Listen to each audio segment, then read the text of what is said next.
Karl Kasca's high-energy speech leaves audiences with practical and valuable search techniques they can put into use immediately.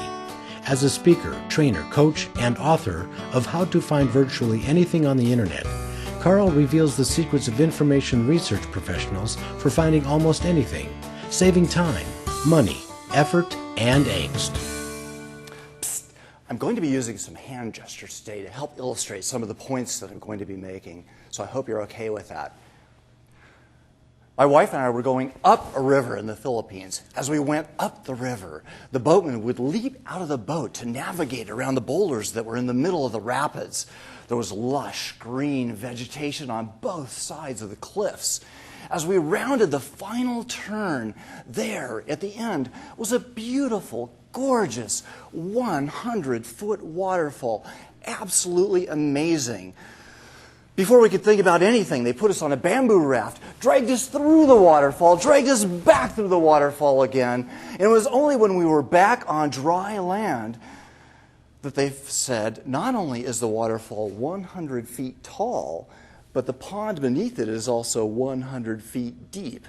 That's about when my wife lost it.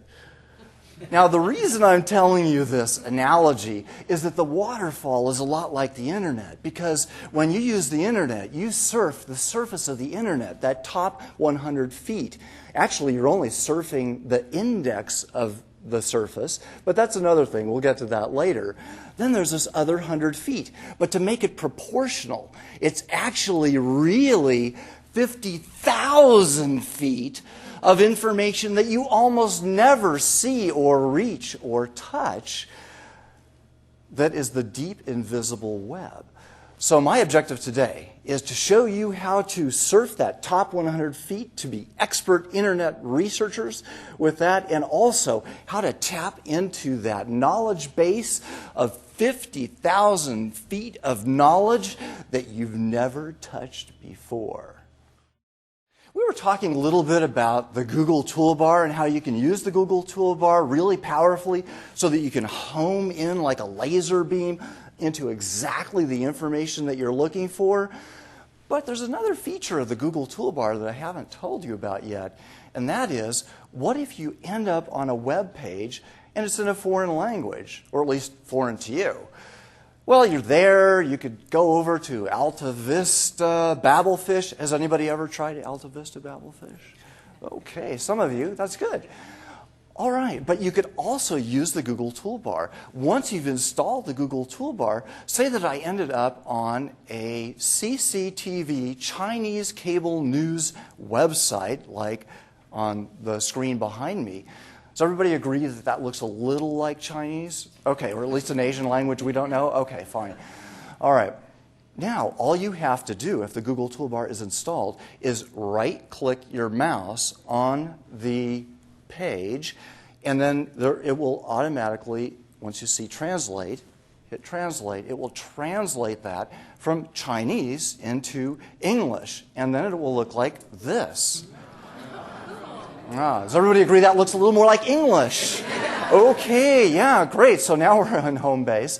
In any case, so that's what you can do with this. It's really phenomenally easy to use. And if for some reason the right-clicking doesn't work, Mac users, then what you need to do is basically go to the Google toolbar, click on the down arrow, click Translate, and then you will see it in English as well. Now, as they say in China, 我需要英英翻译, which means I need a translator. But now that you know the Google toolbar translator trick, you don't need a translator. So we've talked a little bit about what these internet domain names mean. That's the URL that people give you. Okay, so we talked about the extensions. They have the suffixes. But if you were going to do research on the White House, which suffix do you think you'd pick? Do you think you'd pick .edu, .edu, .com, .gov? Oh, .gov, okay. You were just playing with me there. I knew that. So that's what you would pick. But it used to be that if someone went to .com by mistake, they would actually get an adult website. So maybe that's not exactly where you want to end up or have your 4-year-old end up. So just be aware when you're out there doing this internet surfing that you have to have a cognizance of where you are, what site you're on, what domain you're in, and what the extension is, the .edu, .org, that. All right, so let me give you an example of the domain. What if the domain was the wrong domain? Well, there was this employee, and basically he wanted to make a little extra cash. So what he did was he made a perfect mirror, perfect replica of a Bloomberg financial news page. And you can see the slide here of how that looks. But basically, it's a perfect Bloomberg news page. It tells you that they are going to have a merger that's going to occur the next day. It's going to be in the billions. And let me tell you, when he posted that notice, that message, on the Yahoo Finance group in a message board, those investors just jumped on that. They bought like there was no tomorrow. They just drummed that stock price way, way up. And so when it turned out to be an entire hoax, which it was, then, well, let's just say they lost hundreds of thousands of dollars, which is not a good thing. They said one investor alone bought over 10,000 shares of this. And he made the whole thing up. Now, how would you protect yourself against that? The way you do it is you would simply just look up at that www.something.whatever, and when you get to the www. He had Angel Fire there. Now, Angel Fire is just a free website.